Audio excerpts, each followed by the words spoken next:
All right. Hello, everyone, and welcome back to the PetroNerds podcast. I am absolutely delighted to be hosting this podcast today. It is Wednesday, October 2nd, just double checking there, 2024. A lot has happened around the world. A lot's happening in the oil market, but I have a guest, a second time guest, Paul Tice. He is the author of The Race to Zero, which a incredible book that I've almost finished. We're going to be talking about that.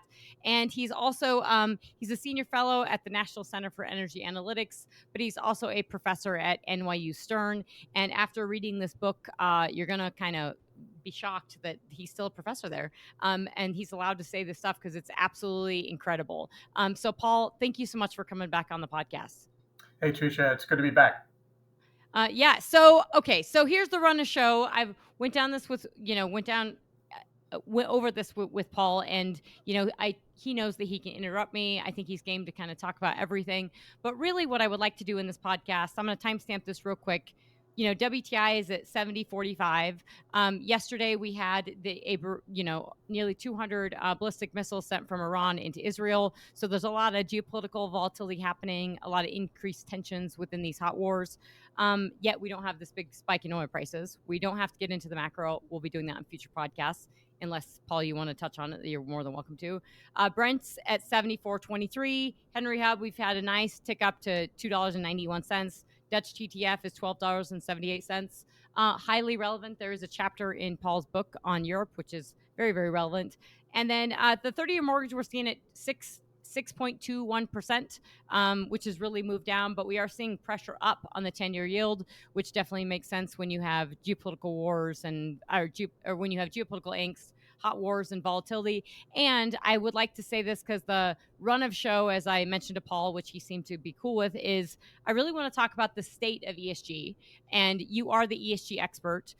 Your book is phenomenal in talking about the race to zero and talking about net zero, but you understand ESG, environmental social governance, and actually what it is. We've talked about it previously on the podcast, but I think this would be a great opportunity to kind of talk about where we're at the state of ESG, and we can talk about why that's relevant and really put this in context of realities. The new SEC rule that's out on climate change, that's over an 800-page document. It's absolutely ridiculous. And talk about energy policies and politics. And I think that's highly relevant right now. In addition to, we'll talk about your book to close. But we just had the vice presidential debate last night, which was actually, I got to say, much better than the presidential debate. And both candidates were extremely kind to each other, but also it was a clear. I'm probably biased, but it was a clear Vance win. Walz didn't do too bad, but they didn't talk about energy, and Vance closed on it. And I thought this would be a great opportunity for Paul to comment on that because I know you made some comments previously. You have an article out. And last but not least, we are going to talk about a lot of stuff. And I'm going to read a little bit from the book because it is phenomenal, and something it's called The Race to Zero, How ESG Investing Will Crater the Global Financial System. And it's really incredible. Everybody in the oil and gas industry, the coal industry, every industry really, even if you're not in energy, should really read it because it has a huge impact. So sorry for the long-winded introduction, but awesome to have you back on the podcast. And, let's dive into it. Yeah. Oh, actually, before you start, Trisha, just to remind everybody, before my current role, I worked for 40 years on Wall Street, and 30 of those years I was involved with the energy sector. First as a sell-side analyst, and then as an investor. So I'm coming at ESG from an energy perspective, and I think that's the right way to do it because clearly ESG and sustainability is specifically targeted against fossil fuels, no matter what people try to spin it. Absolutely. No, you're absolutely correct. So, and so Paul has a wealth of knowledge, and I probably introduced him a little better in the previous podcast. So he's been on the podcast before. He has a wealth of knowledge when it comes to, and you hear this within the book, when it comes to your time on Wall Street and your understanding of energy and those complexities. And the book, I think, really highlights the role of anti-capitalism within ESG. And so just with that backdrop for listeners, can you give us the state of play? You put an article out with the National Center for Energy Analytics. That it's a great article on sort of updating things. And it really, you were talking to things that I get into a lot, something I talked in the last podcast about where we're actually at for Chinese emissions and US emissions. We can talk about that. But where are we at with this current SEC rule? If you can sort of talk to us about that. And where would you say we're at in terms of the ESG landscape? and just the state of play, given the changes we've seen in some of the DEI things from Ford or Tractor Supply or whatever company it is that's downplaying a little bit of DEI. And I think people are thinking that that's ESG as well. And I think you're going to clarify that it's not necessarily the same. Yeah, well, first around the SEC climate disclosure rules, which we wrote the paper about, they came out back in March. They were very quickly challenged by a number of parties, so the courts now need to make a ruling about it. They obviously overstepped the responsibility and the mandate of the SEC, whose mandate basically is to be the top cop for the financial markets. Here, with these climate disclosure rules, they're becoming another partisan agency within the Biden administration. So I think we wrote the paper to kind of lay out how these rules will work to basically disadvantage carbon emitting sectors, starting with fossil fuels. So they're meant to tilt the playing field perversely, right? When the SEC's mandate is really to ensure that there's a level playing field when it comes to the financial market. So we go through exactly how the rules work and the required disclosure around physical risk, which is weather, and weather has never been a risk that the markets can't price. And it's never been, even during bad years, it's never been such a significant economic factor that it's impacted either the macro situation or the financial markets, including back in 2005 when we had Katrina and then we had Rita, which hit within 4 weeks of each other. And then with Katrina, we had the extra economic damage associated with the levee failure, which we can argue about whether that's really weather or is that a public sector failure because of the Army Corps not doing its job. But even in that bad year, which has been the worst year, weather-related losses were just a little over 1% of GDP. And the markets did not even react that year to what was going on down in Louisiana. And even the energy sector was able to post a positive return in the following 6 months. And you remember exactly all the disruption that we had around the energy delivery system, both offshore and onshore, in terms of the impact of those two hurricanes, right? So weather has never been a factor that the markets care about, but we're going to force basically every public company to disclose weather risks related to it. So that I think that part of the rule is made to feed the narrative that weather is climate and climate is omnipresent as a risk to everybody. But the bigger part of the rule to focus on is transition risk. And that's specifically the way they word it is designed to focus on fossil fuels because they talk about regulatory risk related to the transition, government policies, litigation risk, stranded asset risk. All of that is specific to fossil fuels, right? So the rule basically the way it will work is it will heighten all of this risk in the minds of investors around fossil fuels and discourage them from investing there. And then the third piece is basically the requirement that you have to disclose your emissions, scope 1 and scope 2. And that basically makes it easier to see where all the emissions lie, even though intuitively we know fossil fuel producers have the bulk of scope 1, 2, and 3 emissions in this country. So once you can calculate carbon emissions at the company level, you can do it at the investor level, and then you can pressure those investors to stop investing in fossil fuel companies. So that's the way it will work. And clearly that's been going on in Europe already. So this is disclosure designed to discriminate, not to lead to better decision making. And that's a design characteristic of ESG. It's not normal analysis. It's basically, they force you to come up with disclosure of climate emissions, all this esoterica. And then once they get that data, then they go back to the companies and pressure them to change their behavior, starting with cutting your emissions, right? So it's not normal investment analysis. It's designed to basically, push a progressive agenda. And it doesn't lead to outperformance financially. No data showing that. So that's kind of the big lie embedded in all this too. So there's you and now after obviously going through the book, that comes out really clear, and you echo that throughout the entire book. But I did like that article and paper, although I didn't think that starting through the 800-page guerrilla document. And no criticism to your article, but it was a nice, really great summary of overview of what's happening. But in terms of, I don't think people understand when the Security Exchange Commission, this is not necessarily the foray, just like when we talk about the Federal Reserve and whenever Jerome Powell is asked about climate change. And I will just comment that Kamala Harris was a fan of making or having the Federal Reserve have to incorporate climate change within their mandates, which they have two mandates, which is unemployment and inflation, and which is price stability. And so if they had to include climate change, it's like an impossible task. And she was a fan of having them include that.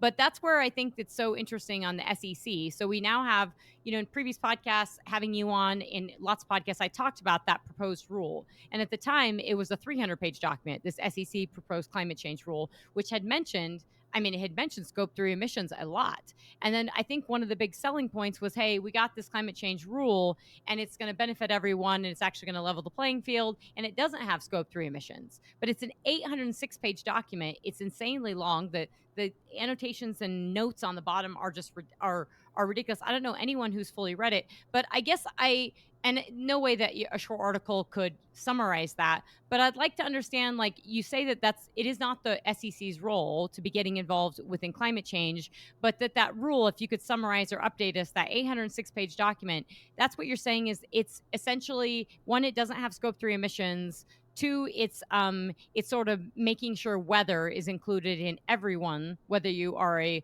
traditional fuel production company, oil, natural gas, or coal, or otherwise, you have to include weather-related impacts, which they're saying is climate change.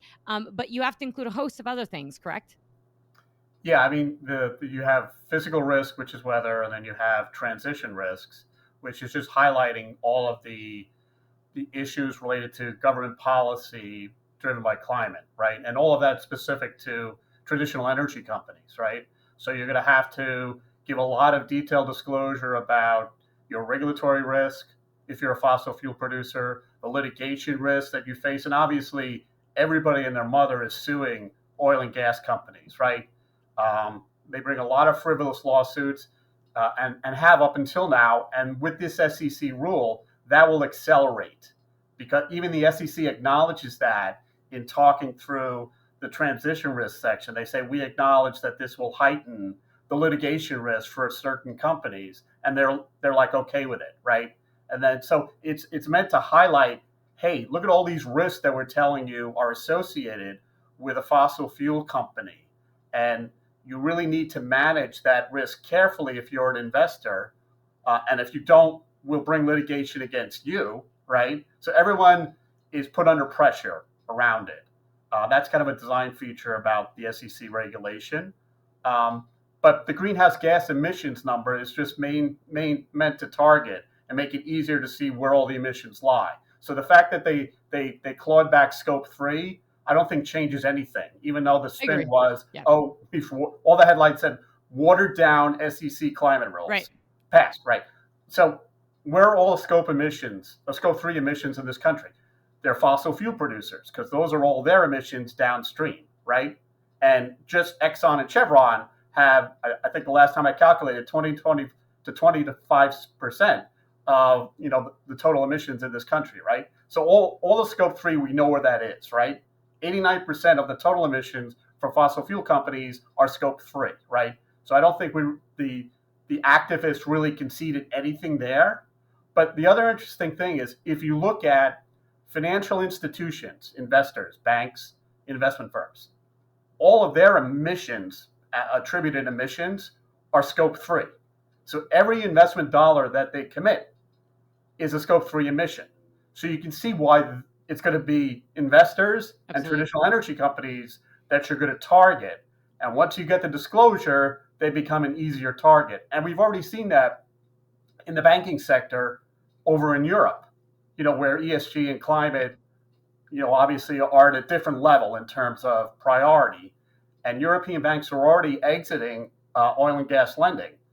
And, they've been subjected to a lot of this disclosure under the Task Force for Climate-Related Financial Disclosure Framework, which was pushed by Bloomberg and Mark Carney. That's been adopted over in Europe. These SEC rules use the same framework. So it's now coming over here. And just to get back to your original question, Trisha, where are we in the ESG, spectrum or phase? We're in the end stage where the regulators come in and start to make this all mandatory. The last 10 years, really since the Paris Agreement, the Sustainable Development Goals were passed in 2015, it's kind of been let's get everyone involved, integrated, co-opted, bought in to ESG and sustainability. And now it's going to be mandatory. And you're not going to be able to do it on a customized basis based on what you think is important. You're going to have to align with the Paris Agreement and the SDGs, and the regulators are going to tell you how to do that because we need standardization. That's the other, if you read through the beginning of the SEC document, they're clearly trying to justify this on the fact that investors are crying out for more standardization of climate disclosure because they don't know what to do. And obviously, it's a minority investors who have that view. Most traditional investors focused on return don't care about any of this stuff. So it's being forced on the system. So, okay, that's all fantastic. And we're going to have to work our way backwards with a few of these questions. But okay, so you sort of answered your where we're at in the end game. So I have a future question. So hopefully we'll get to this. But how is there ability to roll this back? And I kept thinking out through the whole book, and because maybe I didn't get to the last chapter because Speechify limited my use of good words in here. I didn't get to your last chapter. Maybe you say that is where what can we do to actually fight this? But I do want to get to that, and we'll make sure we conclude with this in the podcast. But if we can back up a little bit. So we know we're far down the path. We know we've got this climate change executive order, and that gets us a little bit to the politics because that teases out a little bit on Trump versus Harris if there's a chance that this could change. And I do think I've said this from the very beginning of the Biden administration. There were a lot of tailwinds that came with the Biden administration and green energy and the energy transition and all this hype and all this craziness. And I do think there's some serious risk to a lot of these companies that if Trump's elected and you pull out of the Paris Climate Accords, a lot of those tailwinds go away, and it becomes okay again to invest in traditional fuel companies. I call them traditional fuels. I do not call them fossil fuels because I think it has such a negative connotation. And fossil connotates old, connotates dead. So anyways, I don't think they're dead. But two questions. When you talk about this, you talk about the transition risk, which is a really big thing. So this, the energy transition, and you talk about the transition risk. And I think there's a risk in, I'm hearing this from a lot of executives and CEOs and people I spend time with, and that I'm a little bit surprised, even as of late, the lack of people looking at data and knowing where we're actually at for CO2 emissions, where we're actually at for energy production and consumption, and a lot of the belief that we are transitioning. And that is simply not actually in the data. If you go through the Energy Institute data, the formerly BP data, which you mentioned great in your article, and you talk a lot about those data points, Chinese CO2 emissions are rising. They're well over a quarter of global emissions. Ours are declining, but it's this manufacturing utilities are a big point. And I'm curious, I haven't got to go through the 800-page document, but where are manufacturing utilities in this? Because it seems to me that if the goal is to hurt the traditional fuel industry, it's doing that, and the ability to invest in it, which is going to, increase it. And you talk in the book about the impact to private companies, but it is going to push a lot of oil and gas companies to do more stuff privately or stay private. But manufacturing utilities, this impacts the ability for an auto manufacturer to make a vehicle, to actually produce something in America, whether it's they have some coal in their utility mix, or they have, heaven forbid, they have some natural gas, which actually allows them to build something. But there's got to be an impact to manufacturing. And I don't know how that's disclosed in this 806-page document, but also utilities. Can you talk about both of those? And I know those are maybe two separate, but tackle it however you wish, and we'll dive into it further. Sure. Yeah. So, it's interesting that the SEC, for every rulemaking that they propose, they have to go through a detailed economic impact study, right? And they don't do that. And it's in the paper we tried to kind of build in, without making a lot of big assumptions, just what we've known and learned up until now with how the transition is going in certain countries. And as you said, there is no global energy transition. Every time we talk about climate and ESG, we should probably start the conversation with that invocation. there is no global energy transition. It's being forced on the economies in the developed world, and the developing world, including China and India, are not doing anything. If Right. anything, they are ramping up their fossil Right. fuel usage and their emissions. And as we noted in the paper, since 1990, when the UN started lecturing everybody about how dangerous climate change is, emissions have gone up by 50%. Okay, Hmm. so clearly the world in aggregate is not listening, and that's because big third world countries, middle income countries like China and India are not participating, right? So it's a two-tiered system, and basically North America and Europe, parts of North Asia, are doing this to themselves. They are basically putting their economies at risk by cutting carbon emissions. First, by shutting down coal-fired generation, which is the easy piece, right? Right. Replacing coal-fired generation with natural gas. Okay, that's a net win in terms of emissions. But the next 10 years, the next 20 years, you can't do that anymore because it's no longer allowed. Because in the last 10 years, we've just discovered that methane is an even more toxic greenhouse gas. So this is a science that's very, it's cutting edge because we're learning something as we go. And a lot of the projections are never right in real time. So, I mean, that begs the question, what are we doing restructuring our economy based on conjecture and bad science backed by bad data? So the transition is only occurring because politicians in this country, Canada, and Europe are forcing it. And we don't have the technology to complete it. So there are going to be unintended consequences, right? And there are going to be consequences that we probably get a handle on right now. So if you shut in your natural and oil and gas supply, it's going to lead to a foreign dependence. It's going to lead to price volatility. That'll be negative for the manufacturing sector, as you mentioned, right? Going to more wind and solar generation and not having dispatchable power, whether it's coal or natural gas or nuclear, is going to give you an unstable grid, right? And that will flow through to the manufacturing sector because you'll be like a third world country where the power goes down a few hours every day, right? So Right. a lot of developed economies, and we're seeing this in Germany, and we talk about this in the paper. Germany has deindustrialized over the last 10 years, right? Yeah, they've got over half of their and you probably know this, but it's amazing. And I think I said this recently, but they have over half of their auto manufacturing is sitting idle right now. Idle. Largely because their exposure to China. But I mean, they're an industrial powerhouse and their manufacturing capacity is sitting idle, but it's cost. So can we I want you to finish that your explanation, but you're alluding to, and explaining a lot of this stuff of, the transition is not happening. It's not actually, it's a forced transition in the developed world in the US and Europe.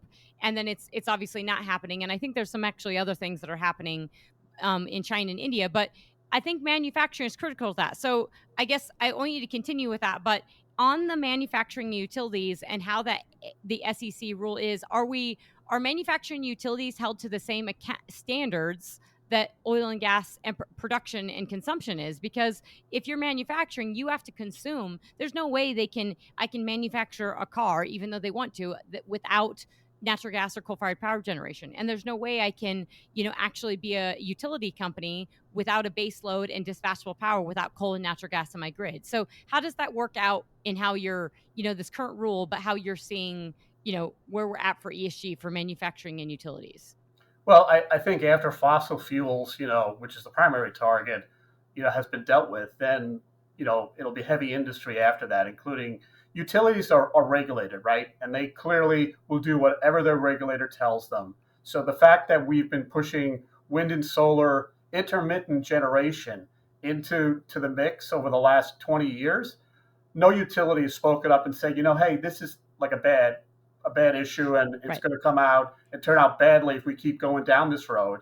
And we saw in Texas 3 years ago what happens, right? When you put too much generation and you're not building enough dispatchable generation, whether it's natural gas or anything else, right? So we've got these new EPA regulations coming out of the Biden administration. They are also been challenged in the courts. But if those are passed, we're going to shut down the balance of our coal plants in this country, and we're not going to build any new natural gas plants because they assume this technology that doesn't exist. You have to use carbon capture if you want to build a new natural gas plant. Well, that doesn't exist at economic scale right now. So that means we're not going to build any new fossil fuel plants. I'm saying that's consistent with their goal, their stated goal. We want to get to a zero emissions electricity grid by 2035, right? So they're working towards nothing works, right? Only wind and solar, and batteries don't exist. There's no backup for that, right? And so we're going to have to deal with power outages. That'll be the new norm. They're going to call it demand management, right? To kind of put a happy spin on it. But there's no way you can run a grid, with renewables. And once you get to that 30 to 40% range, it starts to destabilize it, right? Yep. And So go ahead. so can you just hold on to that destabilization, that 30-40%, because this is where I want to so my question on the manufacturing utilities is the fiduciary responsibility and somebody, usually when investing, the idea is people making money, and you make it very clear within that article and within this book that obviously the fiduciary responsibility on ESG is out the window. But when we're talking about actually stock performance, manufacturing and utilities have crushed it because they're able to just pass on rate hikes like crazy. But when we're actually looking at the penetration of wind and solar into the US grid, it's looking a lot like Europe, and we're seeing a direct correlation with these rising electricity prices. But I'm thinking, in ways, how do we push back on this, or how do we educate and do something? And I'm thinking, utilities from a stock performance thing, they're getting away with murder because they can just say whatever they want and they're making money hand over fist. But manufacturing, that's not going to be the case, right? Is that as manufacturing companies are taking it on themselves and being forced to take on increasing intermittent, undispatchable, poor energy into the grid, and then they're not be able to build things. Obviously, that's being seen in Germany, but that's coming out in share price performance, isn't it? I mean, aren't we actually seeing, if you're imposing all this stuff onto these companies, these manufacturing companies are just like the oil and gas companies are going to get penalized because they're not going to be able to compete competitively, especially not against Chinese or Indian peers. Yeah, I mean, if you see a replay of what's going on in Germany in terms of their industrial sector, right? And you have to idle a lot of these plants; they're no longer competitive. You're either going to do one of two things. You're going to move that offshore, right? And that's probably part of the plan here too, right? For the last 25 years, the globalization argument has forced a lot of companies to move their operations from the US and Europe to China and India and the third world to cut costs. Now going forward, you're going to be doing the same thing, but to cut your emissions, right? And also because you can't deal with higher energy prices domestically, right? So it'll be a different motivation, but it will accelerate that trend, right? So manufacturing companies will either do that, they'll outsource and move their operations elsewhere, or like the announcement from Microsoft around 3 Mile Island, maybe they're going to have to get their own dedicated dispatchable power, right? There's a scramble now to build smaller nuclear units. They'll all be, site specific. So it'll be every man for themselves because they can't rely on the electricity grid regionally. And the other problem too with all of this renewables being pushed into each of the RTOs, all of the RTOs over the last 10 plus years have become more interconnected because they've been trying to deal with this intermittency. And now that's going to be a bad thing because it may, transmit some problems and outages across different systems. Like we had here in New York back in 2003, right? You had MISO, a problem in MISO took up PJM, New York, New England, up into Canada, right? Everything was interconnected. You may have the same issue going forward, but we're going to have to deal with higher prices and less reliable power. So if you want to stay operating in the US and you're a manufacturing company or a technology company, which uses obviously a lot of power, you're going to may have to get your own dedicated supply, which is crazy. Right. But that's what's actually happening right now so everybody's talking about artificial intelligence and AI and the demand on power. And it's, the Goldman Sachs numbers, which everyone is referencing. And I want people to be a little bit careful with that. But if you start talking to people who are actually supplying like that are actually involved in this business. And actually, if you talk to people in the frac world, that's where you hear some of this, is that, they were providing power for frac, but actually now some of them are providing power for AI.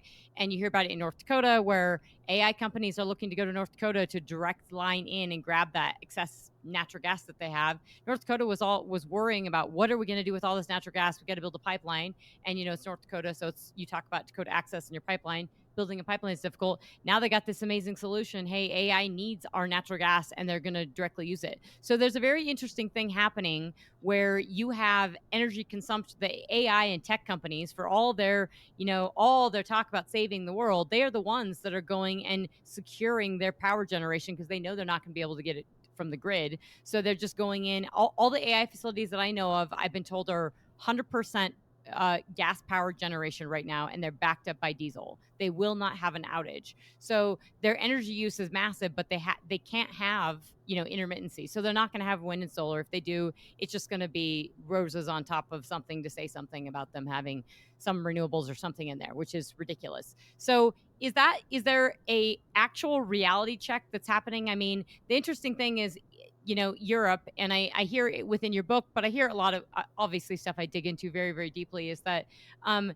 we talk about, look at all the countries in Europe. They're much smaller countries, so they're able to do things differently than the US. So yeah, I can have a smaller country, I can be Norway, I can be Finland, and I can do things a little bit differently. America's a much, much bigger country. So to be able to say, take the template of Norway or Finland and push everyone onto these, it's not the same grid. It's not possible. And I'm not sure the cost, we've accepted a lot of inflation over the past several years. A lot of it has been, housing inflation. A lot of it has been electricity price inflation. I'm not sure how far that can go, especially if people can't pay their bills and they start, and people start freezing to death, or, things like that in the wintertime. I mean, this stuff gets really, really serious. I'm not sure that America is going to take it down, or like we're just going to take it, and swallow it. And I think a lot of the piece, at least I'm experiencing in Colorado, is people simply aren't educated.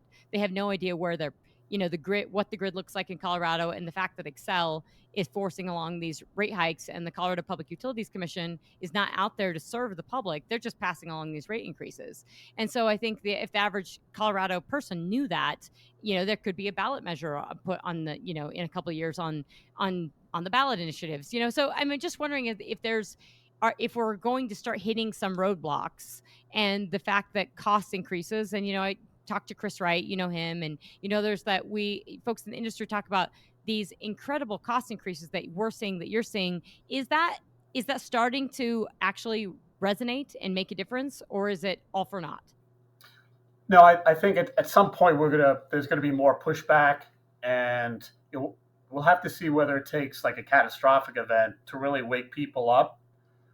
What the Democrats, and again, I talk about this in political terms because this is a political issue, so we should be upfront about that, right? This is all being pushed by Democrats. Republicans, conservatives, whatever you call them, are less uniform and not as efficient in pushing back on it. And so we need to acknowledge that it's being pushed by the other side through non-democratic means, right? And clearly over the last 3 years, it's gotten more aggressive. And if we have 4 more years under a Democrat in the White House, I think between now and 2030, which is an important date for the activists on the other side, it will get decidedly more aggressive in terms of some of the regulations and rules. So at some point, there's going to be pushback from the population, because we're going to have to deal with higher prices, and the 20% plus inflation over the last 3 years. To be fair, that has been in the absence of a real spike in oil and gas prices, right? It was a momentary one, but a lot of that is non-energy inflation. If you layer in oil going above 100 again, the American economy will not be able to withstand it like it has in the past, right? So that's going to be felt, right? The other side is going to do its best to either blame the industry for that, and they've done that in the past. Whenever oil and gas prices spike, it's price gouging, which seems to be the new way that they're going to dismiss inflation that they caused, right? So they're going to blame that volatility on the industry as long as they can, and they've already been setting the predicate for that. You can see that with the mergers that they've announced or approved by the FTC. They approved Exxon and Pioneer. They approved Chevron and Hess. Around both of them, though, they smeared Scott Sheffield and they smeared John Hess, Yep. That saying have a he fall guy. colluded with OPEC, right? Yep. And you can't sit on the board, right? So they're feeding that narrative that the industry reflexively price gouges, and it's their fault that we have to deal with these higher oil and gas prices, even though they're trying to shut the industry down. Is Right? that the reasoning for John Hess? I didn't know the reasoning for John Hess other than he had a name, John Hess, and it seemed like that was reasoning enough No, alone. no, no. If you look at 2 days ago, they approved it. Not that I don't think the merge goes through because you have the ROFR issue with Exxon.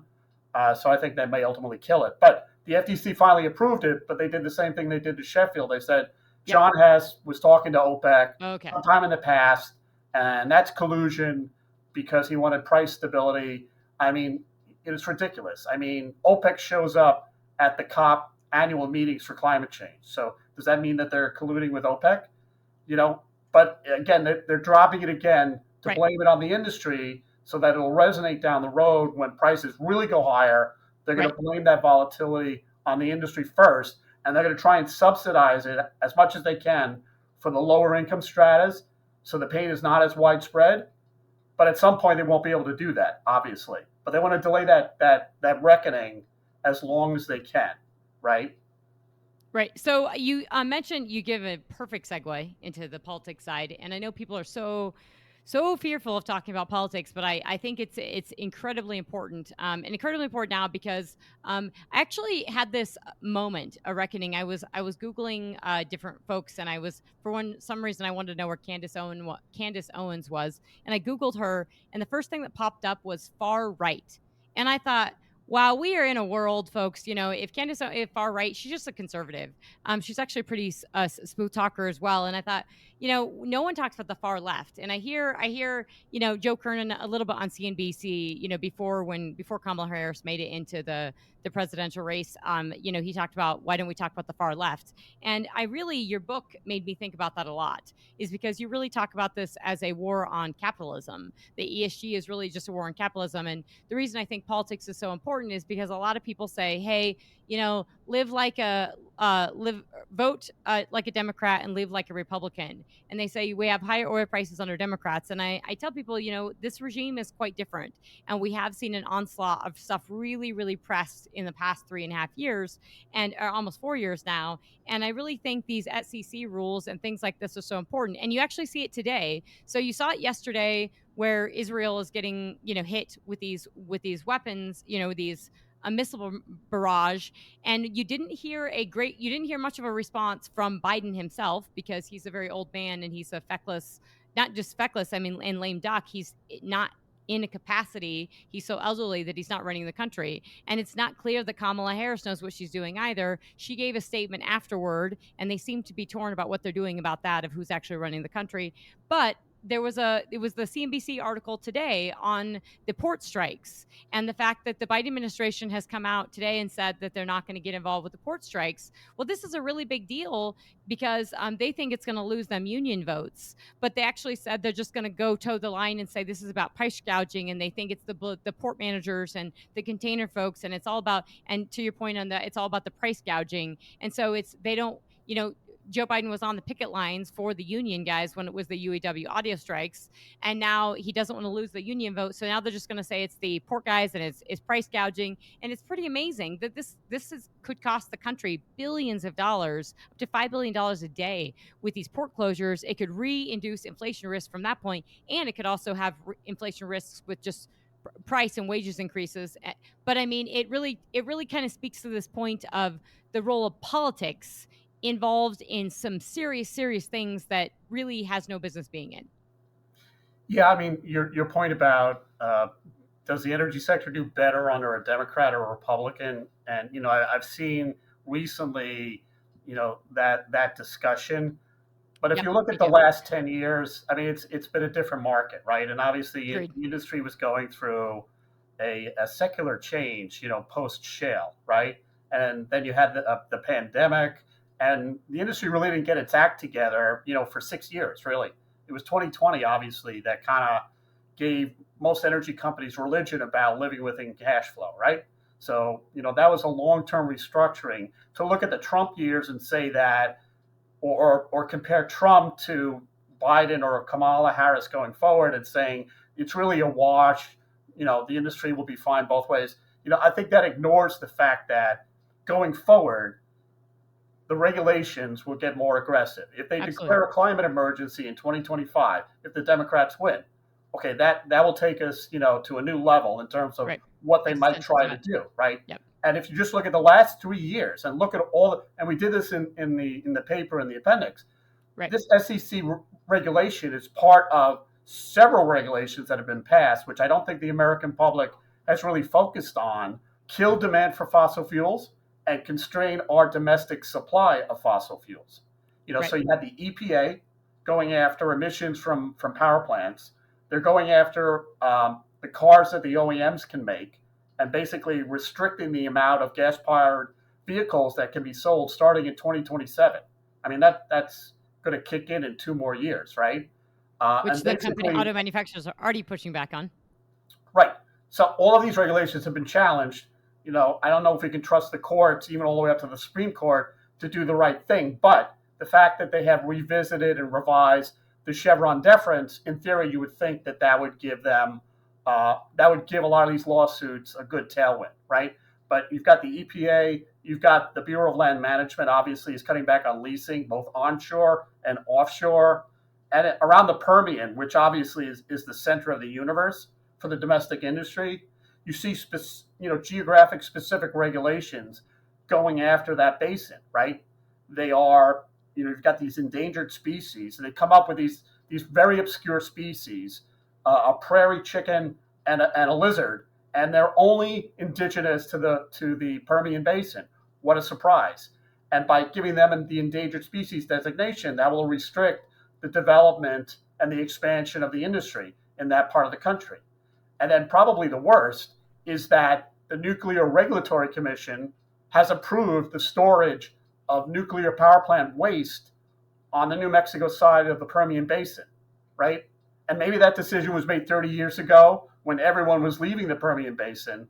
But the reality is now, 30 years later, there's a lot of fracking going on. Every Right. well is fracked. You have a lot of seismic activity with the disposal wells there, and it's a much different economic um, region than it was 30 years ago.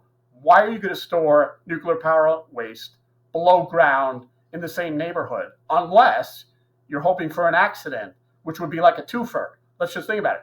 If you have a radiation leak there, that will kill nuclear. Any thought of a renaissance for the nuclear power industry, and it will also, be a significant blow to oil and gas production in that part of the country. So it could be a twofer, right? But there's no rational reason why the NRC would approve that in this day and age, knowing what's going on there. So all of these regulations are happening. People probably aren't aware. Even the SEC regulation is not the only financial regulation. The Federal Reserve, as you mentioned, the OCC, the FDIC, the Consumer Finance Protection Bureau, all of them have their own version of these climate rules that are forcing disclosure, but ESG disclosure basically is the first step towards discrimination, right? So all of them are being challenged. Hopefully, they are blocked. But even if they are, the other side will keep coming. So we need to be very aggressive with the legal strategy and the pushback, because that's how the other side has been able to implement all this over the last 30 years. It's been through the courts and the regulatory agencies, not through a vote. So it's tough for people to focus on it when it's really not on the ballot, but Yep. it clearly is on the ballot this time, along with a lot of other stuff. I agree, but there's a divergence in terms of energy and climate policy between these two candidates, and I don't think people who are working in the financial markets or investing in energy should be naive about that being a binary choice. No, you summarized that really well, and I think that's a great way to do close part one of this conversation.